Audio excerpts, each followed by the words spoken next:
সম্মানিত ভাইয়ের আমার, নায়িকা সানাই মাহবুব, যাকে চেনেন না কেউ নেই, যিনি পুরুষরা যেন তার প্রতি আকৃষ্ট হয় এই জন্য তিনি প্লাস্টিক সার্জারি করে তার স্থানগুলো বড় করেছিলেন। মানে তার শরীর অনুযায়ী তার স্থানগুলো সেরকম মানানসই ছিল না, এজন্য 10 লাখ টাকা খরচ করে তিনি তার স্থানগুলো বড় করেছিলেন। এতে অসংখ্য মানুষ হুমড়ি খেয়ে পড়েছিলেন।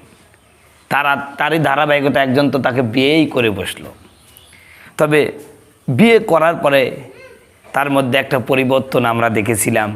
তিনি এই সমস্ত নীল জগৎ, সিনেমা জগৎ সব কিছু ছেড়ে দিয়ে তিনি ভালো জগতে আসলেন। নামাজ কালাম হিজাব পর্দা মেনটেন করবেন।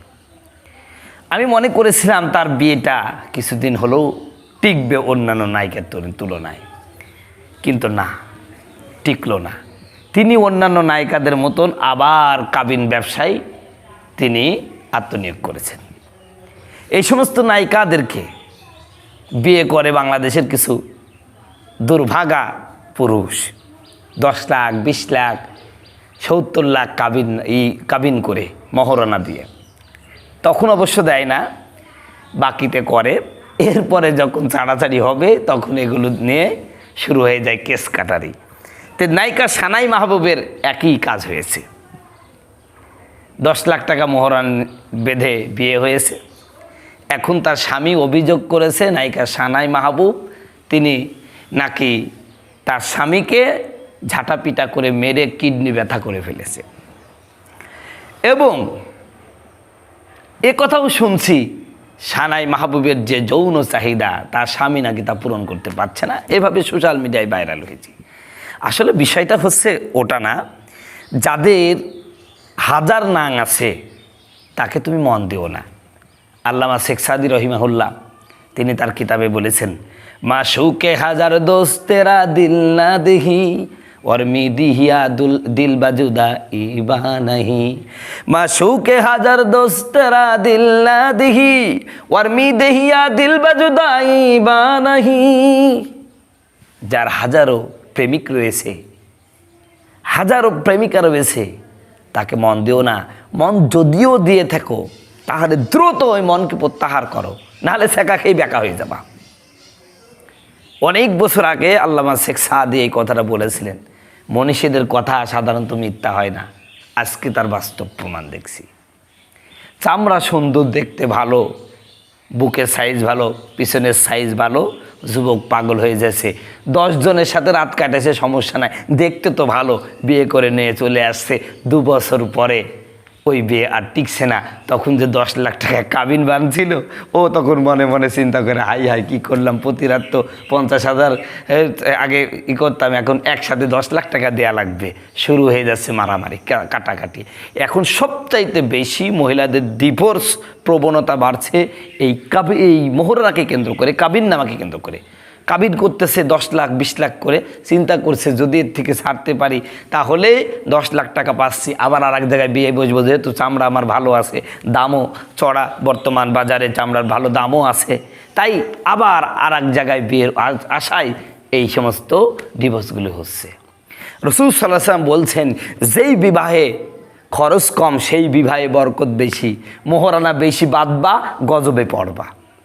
আজকে যদি 5-10 হাজার 15-20 হাজার টাকা মোহরানা হইতো তাহলে এই সমস্ত ডিভোর্সের চিন্তা ওদের মধ্যে আসতো না। এখন চিন্তা করছি ডিভোর্স যদি কোনো রকম হয়ে যায় তাহলেই তো 10 লাখ পাচ্ছি। অধিকাংশ শিক্ষিত মেয়ে, চালাক চতুর যারা এবং চরিত্রহীন, হাজারো তরকারি খাওয়া অভ্যাস, হাজারো পুরুষের কাছে যাওয়া অভ্যাস, এই মহিলাগুলো এই বাণিজ্যে লিপ্ত হয়েছে। রাসূল বলছেন ওই বিবাহ সবচাইতে বরকতময় যেই বিবাহতে খরচ কম হয়। সুবহানাল্লাহ। 1400 বছর আগে রাসূলুল্লাহ বলে গেছেন, আজকে তার বাস্তব প্রমাণ পাচ্ছি। যে সমস্ত বিবাহগুলোতে দেখেন মোহরানা কম ধরা হয়েছে, 5,000 10,000 20,000 15 50,000-এর মধ্যে বিয়ে হয়ে যাচ্ছে, সেই সমস্ত মহিলাগুলো দেখছি তার স্বামীর সাথে আজীবন সংসার করছে, মৃত্যু পর্যন্ত সংসার করছে।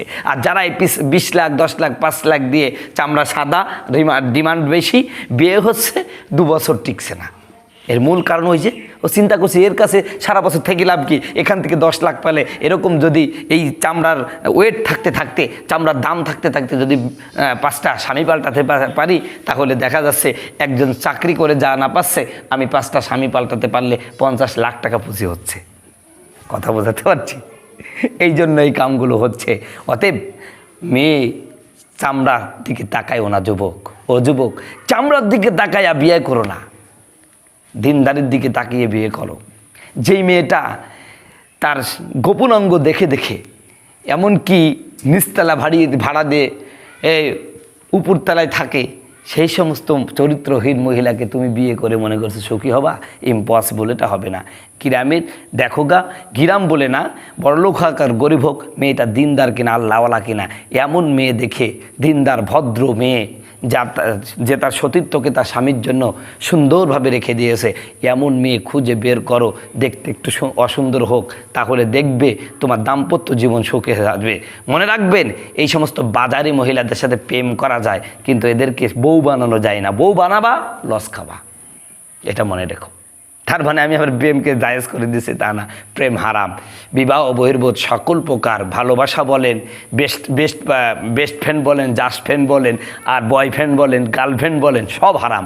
এগুলো কখনো জায়েজ না। আল্লাহ রাব্বুল আলামিন আমাদেরকে এই কাবিন বাণিজ্য থেকে হেফাজত করে সকলে বলুন আমিন।